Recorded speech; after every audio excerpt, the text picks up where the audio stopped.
In the modern times, there's Bob Marley, with his effervescent Jamaican charm, who stands as a great emblem for cannabis. Born in a Christian mythical sect known as Rastafari, who are known to use cannabis for religious purposes, he was once asked to comment about the fact that cannabis was then illegal in many countries. He so acerbically and in lieu with the Rasta culture said, "You mean you can tell God that cannabis is illegal?" In fact, the Rastafaris are not the only ones who used cannabis for religious purposes.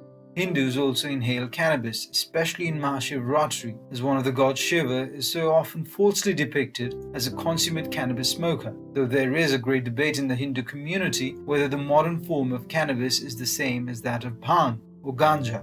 Cannabis goes around with various names: pot, weed, grass, ganja, dope, herb, joint, reefer, Mary Jane, charge, bong, skunk, blunt, just to name a few. Out of all of the various christenings of cannabis, which is the scientific term, there is nothing that sounds as exotic as marijuana. There are various theories as to how this name came about. Some ascribe it to Ma Ren Hua, which is Chinese for hemp seed flower, while others claim it to be a variant of the soldiers' slang for a brothel, Maria Juana. But there is little doubt about the fact that the word came about as a racial slur in the 1900s, as there was a wave of Mexican immigration in the United States of America. One man by the name of Harry Anslinger wanted to get a reading Federal Bureau of Narcotics going and led the charge of fear-mongering, fabricating a lie that the savagery of the Mexicans and blacks was down to marijuana, which is a term that sounded titillatingly Mexican.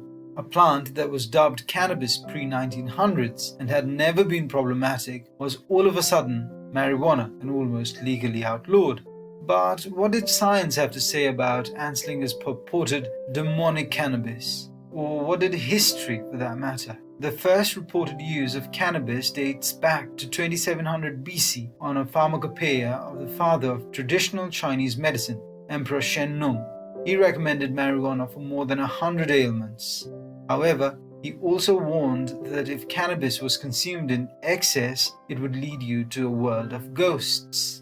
Other notable figures who have been found to have used cannabis in various doses and guises include Shakespeare, whose house in Stratford-upon-Avon contained traces of cannabis; Charles Baudelaire, who claimed that he lived several lifetimes within an hour after its consumption; Balzac, Victor Hugo, and their ilk, who gathered to taste a green paste whose consumption led to fits of laughter.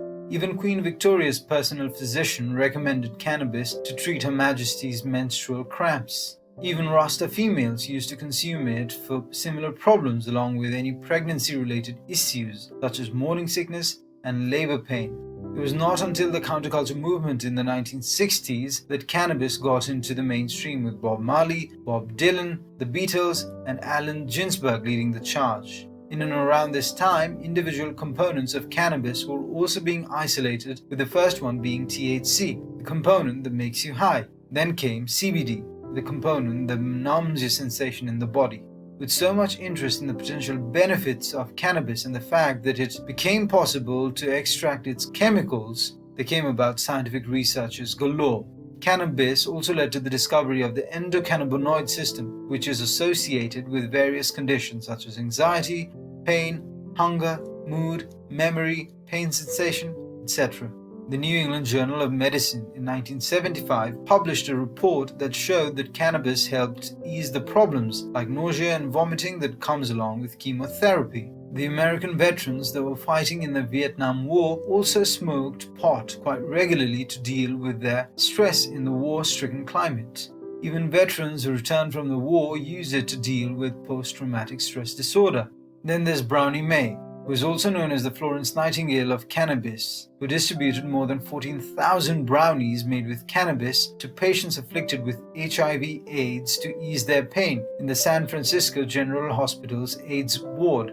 With such reports and medical discoveries came about medical marijuana, a potion that was made exclusively out of the extracts of THC.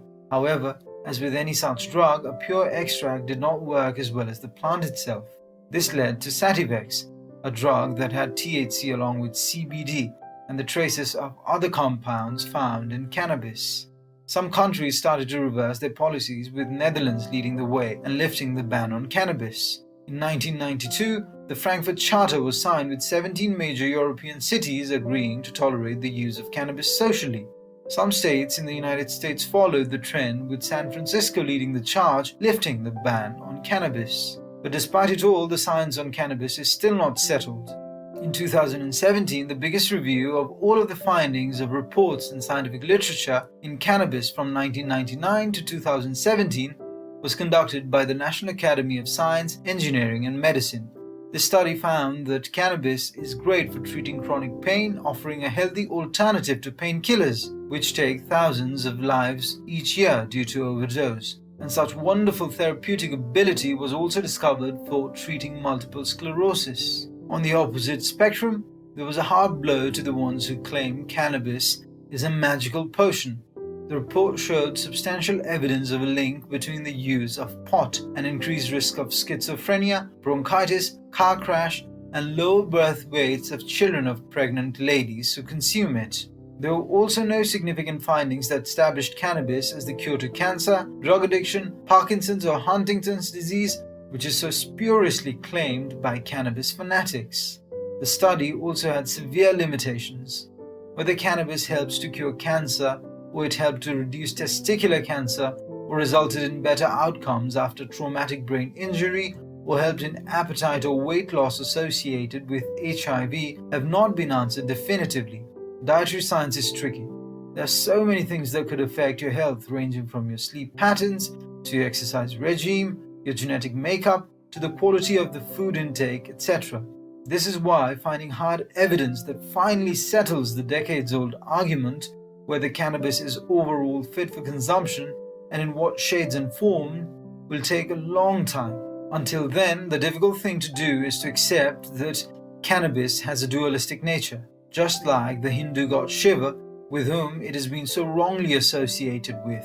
It can be a cure to maladies as well as a violent destroyer of lives, a thing of terrible beauty.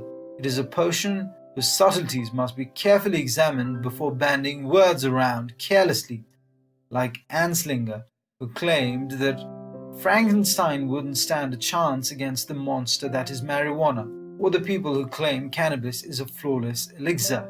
We urge you to consult a physician before consuming cannabis if you are looking to use it for medical purposes. It is extremely easy to follow a few superstars, watch a few music videos glorifying cannabis, listen to some false and catchy headlines about its medical uses, and start consuming it. But we beseech you to be extremely responsible about your health, because there are chances of being addicted to it and suffering terribly after what might seem a harmless puff.